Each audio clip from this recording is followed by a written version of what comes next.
Hi, ఎలా ఉన్నారు? బాగున్నారా? ఈరోజు రొయ్యి పట్టు కారప్పొడి కొడుతున్నాను.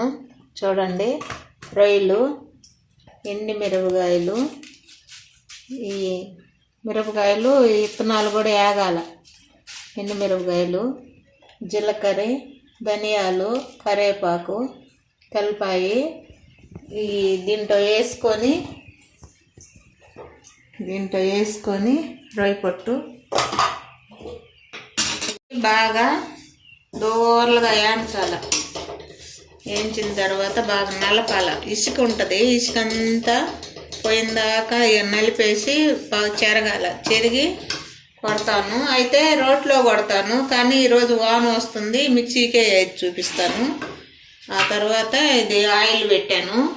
ఆయిల్ వేడయ్యాక జీలకర్ర, ధనియాలు, కొంచెం కరివేపాకు వేసి తర్వాత ఈ మిరపకాయలు వేస్తాను.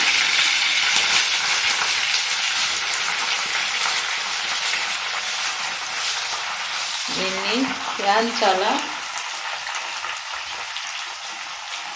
వేయించిన తర్వాత చూపిస్తాను మీకు. వేయించాక అయిపోయినాయి ఆపటం ఇలాగ వేయించుకోవాలా.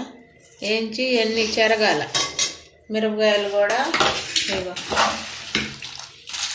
ఆయిల్ లేకుండా పొడి పొడిగా ఉండాలి. మిరపకాయలు కూడా ఆయిల్ లేకుండా వేయించాలి. ఇప్పుడు వీటిని ఇలా చెరుక్కోవాలి. ఇట్లా చెరుక్కుంటే అడుగున ఇట్లా పొట్టు వస్తుంది. చూడండి మీరే,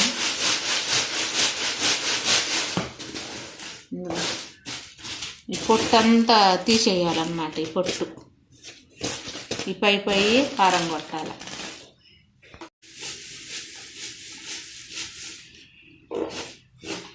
ఇట్లా ఇవన్నీ ఇట్లా చెరుక్కోవాలి. చూడు గలగలగల అంటున్నాయి. ఇదంతా వేస్ట్ అన్నమాట. వేస్ట్ని తీసేయాలి. వేసి పెట్టుకొని ఇంకా వంతున రొయ్యలు,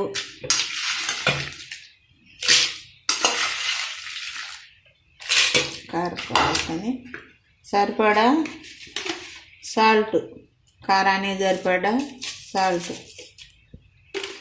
కల్లుప్పు వేసుకుంటే బాగుంటుంది, కానీ కల్లుప్పు వేసిన తర్వాత చూపిస్తా. ఒక టిప్పు వేసాను, ఇది రెండో టిప్పు.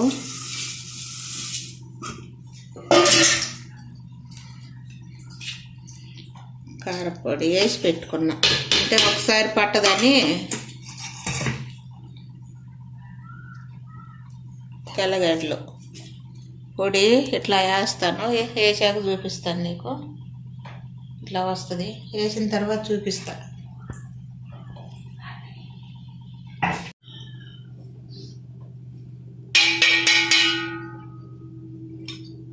ఇది రోట్లో వేసి దంచుకుంటే బాగా రుచిగా ఉంటుంది.